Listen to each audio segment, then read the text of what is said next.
sitten päässeet tarhaan. Näitä karhuja on meillä täällä 2 kappaletta ja tosiaan ihan ruskeakarhuja ovat samaa lajia kuin mitä täällä Suomenkin luonnossa pyöriskelee. Meillä on täällä 2 naaraskarhua ja ne ovat itse asiassa äiti ja tytär. Tuo, joka seisoskelee puuta vasten, on emokarhu.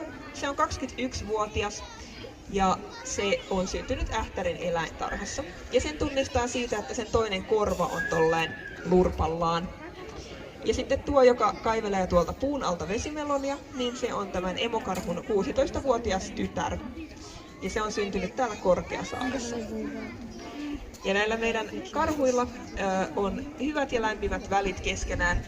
Eli normaalisti emokarhu sitten hätistelee pennut pois luotaan parin vuoden iässä.